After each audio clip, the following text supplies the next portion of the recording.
हमें तो ऐसा लगता है कि 22 अप्रैल को जो जघन्य नरसंहार हुआ उसको इन लोगों द्वारा भुला दिया गया है, बीसीसीआई द्वारा भुला दिया गया है। जो आतंकवादी देश दशकों से हमारे देश में आतंकवाद फैला रहा है, न जाने कितने हमारे देश के निर्दोष नागरिक, न जाने हमारे कितने देश के सैनिकों का खून बहा चुका है, शहीद कर चुका है। ऐसे देश के साथ जब हमारे सभी तरह के संबंध समाप्त हैं, फिर क्रिकेट क्यों? बहुत से लोग तर्क देते हैं। मैंने सुना, लगातार पीछे 2-3 दिन से मैं सुन रहा हूं कि जो अंतर्राष्ट्रीय प्रतिस्पर्धाएं होती हैं इनमें सम्मिलित होना आवश्यक होता है, हम मना नहीं कर सकते हैं। उन लोगों को मैं बताना चाहता हूं, थोड़ा पीछे जाना पड़ेगा। ओलंपिक से बड़ी प्रतिस्पर्धा पूरे दुनिया में नहीं होती है। खेल का सबसे बड़ा आयोजन ओलंपिक होता है। 1980 का सन में जाइए, रसिया के मॉस्को में ओलंपिक खेलों का आयोजन हुआ था, जिसमें अमेरिका सहित कई देशों ने उसका बहिष्कार किया था। उसके बाद जब 1984 में लॉस एंजल्स अमेरिका में ओलंपिक के खेल होते हैं, उसमें रसिया और कई अन्य देशों ने उसका बहिष्कार किया था। ऐसा नहीं है, जो देश अपने देश के नागरिकों के जीवन का सम्मान करते हुए, अपने देश के हितों का ध्यान रखते हुए ओलंपिक सरीखी बड़ी स्पर्धाओं का बहिष्कार कर सकते हैं, तो क्या हमारा देश इस छोटी सी प्रतिस्पर्धा का बहिष्कार नहीं कर सकता? ये मात्र धन के लालच में और पैसा कमाने के लिए आयोजन किया जा रहा है। पैसे के सामने इस देश के निर्दोष नागरिकों का, इस देश के सैनिकों की शहादत का कोई मूल्य नहीं रह गया है।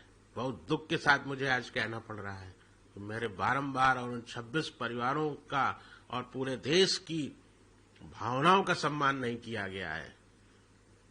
और जो ये आज हो रहा है भारत पाकिस्तान मैच, इसका मैं विरोध करता हूं, प्रबल विरोध करता हूं। और पूरे देश के 140 करोड़ देशवासियों से मैं निवेदन करता हूं कि कोई भी इस मैच को न देखे जब दर्शक ही नहीं होंगे, देखने वाले ही नहीं होंगे, तब इन लोग को पता लगेगा कि देश की भावनाएं क्या है। सो इस मैच के बाद सबसे बड़ी तस्वीर तो ये होगी कि पाकिस्तान के पास वापस पैसा होगा, पाकिस्तान वापस से खड़ा होगा।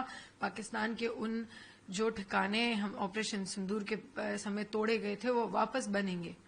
सबसे बड़ा तस्वीर ये होगी और ये सबसे बड़ा तमाचा होगा उन 26 फैमिली को जो पाकिस्तान देगा कि लो, तुमने ऑपरेशन सिंदूर किया था, लो फिर से तुम लोग आ रहे, तुम्हारे लोग आके मैच खेले, हम वापस पावरफुल बन गए, हम वापस टेररिज्म खड़ा करेंगे और कल को फिर दूसरा पहलगाम करेंगे।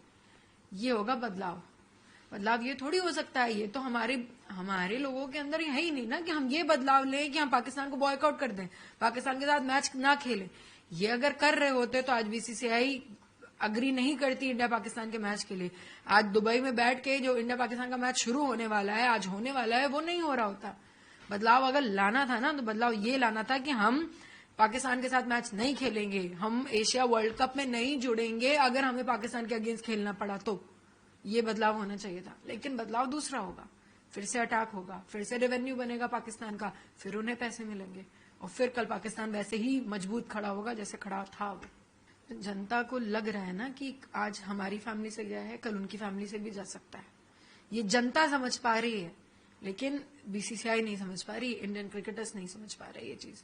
यह एक आम आदमी, एक आम नागरिक समझ पा रहा है कि आज इस फैमिली के साथ हुआ, आज उन 26 फैमिली ने अपने घर वाले खोए हैं, अपने घर वाले, उनके घर वाले शहीद हुए हैं, कल को हमारे घर में भी होगा, कल को फिर दूसरा पहलगाम होगा। वो समझ रहे हैं, वो मेरे साथ खड़े हैं, वो उस तरफ खड़े हैं जिस तरफ इंडिया पाकिस्तान को बॉयकॉट किया जा रहा है, जिस तरफ इंडिया पाकिस्तान का मैच बॉयकॉट किया जा रहा है।